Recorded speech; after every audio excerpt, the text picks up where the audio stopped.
የበላይ ተክሉ ኬክ ቤት ትዝታችን እስቲ የነበር ያውጋ እስቲ አይይናገር በሀገራችን የኬክ ቤት ታሪክ ግንባር ቀደሙ እንደሆኑ ይነገርላቸዋል። በአነስተኛ ዋጋ ጣፋጭ ኬኮችን እያቀረቡ ድፍን የአዲስ አበባ ነዋሪዎችን ሲያበሉ ለበርካታ ዓመታት ኖረዋል። መቼም አዲስ አበባ ከተማ ውስጥ አድጎ በላይ ተክሉ ኬክ ቤትን አላውቀውም የሚል ሰው ይኖራል ማለት ዘበት ነው። በላይ ተክሉ ብስኩት ቤት ለአዲስ አበባዎች ትልቅ የልጅነት ትዝታና ማስታወሻቸው ነበር።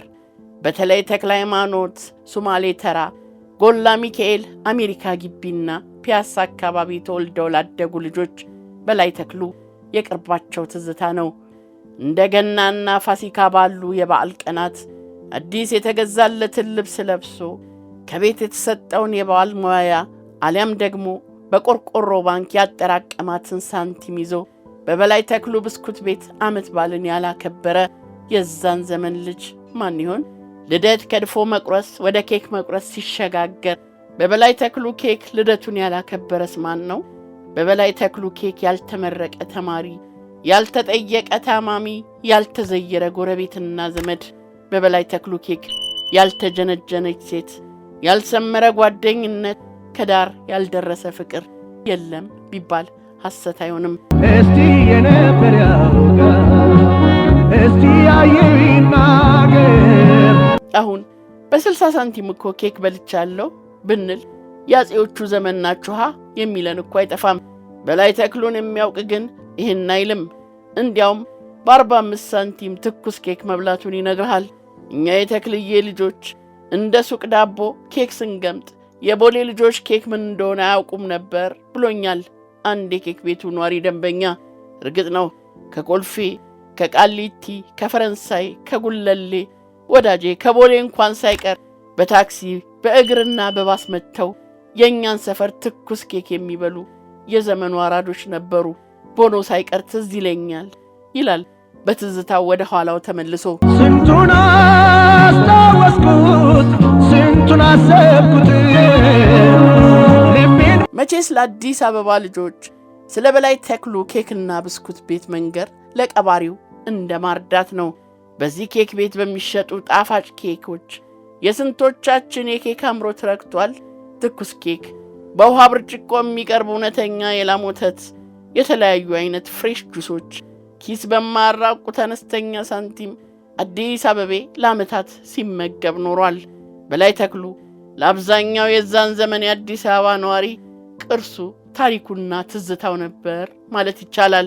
ኖሮን ቢያሰላስል አይገኝም ጊዜ ያኔን የሚመስል። ይህ ስመጥር ኬክ ቤት በ1959 ዓ.ም እንደተቋቋመ ይነገርለታል። ባለቤቱ አቶ በላይ ተክሉ ተወልዶ ያደጉት ኤርትራ ነው። ከትንሽ ሥራ በመነሳት ሀብትን ያፈሩ ጀግና ነበሩ።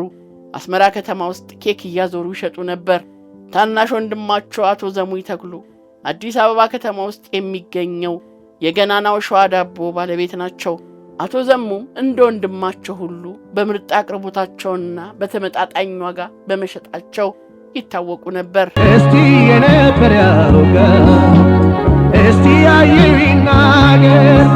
አቶ በላይ ተክለ ሃይማኖት አካባቢ ፎቅ ከመስራታቸው በፊት መርካቶ ልዑል መኮንን ትምህርት ቤት አጠገብ በሁለት የተከፈለች አነስ ያለች ንግድ ቤት ነበራቸው።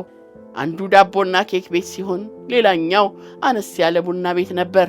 ኬክ ቤቱ በጣም ዝነኛ ነበር። አቶ በላይ ሽርጣቸውን ለብሰው አንዴ ቡና ቤት አንዴ ኬክ ቤት እየተዘዋወሩ ደንበኞቻቸውን ያስተናግዱ ነበር። በበላይ ተክሉ ጣፋጭ ኬክ በ30 ሳንቲም ይሸጥ ነበር። ከዛም 45 ሳንቲም መሸጥ ጀመረ። እስከ ቅርብ ጊዜ ድረስም ከ4 ብር እስከ 7 ብር ድረስ ይሸጥ ነበር። ይህ ታዲያ በሩቅ ዘመን አልነበረም። በ1998 አካባቢ ነው። ታሙን ቁም ነገሮን ምነው ያስተዋሉት ያዩት በነገሩ። ባለቤቱ አቶ በላይ ተክሉ ከኬክ ቤቱ ጠፍተው አያውቁም።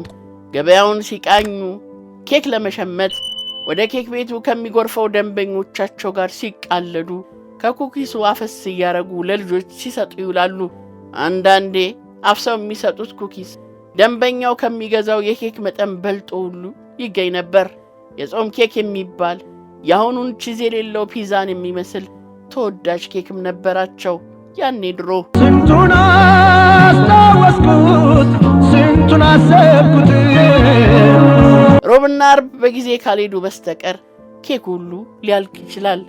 በላይ ተክሉ ኬክ ቤት የሀገራችን የመጀመሪያው ኬክ ቤት፣ የአብዛኛዎቻችን የልጅነት ትዝታችን፣ በፍቅር ጓደኞቻችን የጋበዝንበት ከኳስ በኋላ ኬክና ወተት የምንበላበት፣ ተሰባስበን የምንጨዋወትበት ትዝታችን ጭምር ነበር። ይህ ታሪካዊ ኬክ ቤት ቀድሞ ከነበረበት የተክለ ሃይማኖት አካባቢ በልማት ሳቢያ ፈርሶ ወደ ልደታ ኮንዶሚኒየም ከዘለቀ ዓመታት ተቆጥረዋል። ዛሬም የበላይ ተክሉ ኬኮች በአንጻራዊነት በከተማችን ከሚገኙ ኬክ ቤቶች በተሻለና በተመጣጣኝ ዋጋ ጣፋጭ ኬኮችን ለደንበኞቻቸው እያቀረቡ ይገኛሉ። ዛሬ በበላይ ተክሉ አንድ ኬክ ከ50 ብር እስከ 70 ብር ድረስ ይሸጣል። ነዋሪነቱ አሜሪካ የሆነው የበላይ ተክሉ ልጅ የአባቱን ሌጋሲ በማስቀጠል በኬክ ስራ ላይ ተሰማርቶ የሚገኝ ሲሆን አሜሪካ ዳላስ ውስጥም በላይ ተክሉ ኬክ ቤትን ከፍቶ እየሰራ ይገኛል። እስቲ የነበር ያውቀው እስቲ አይናገር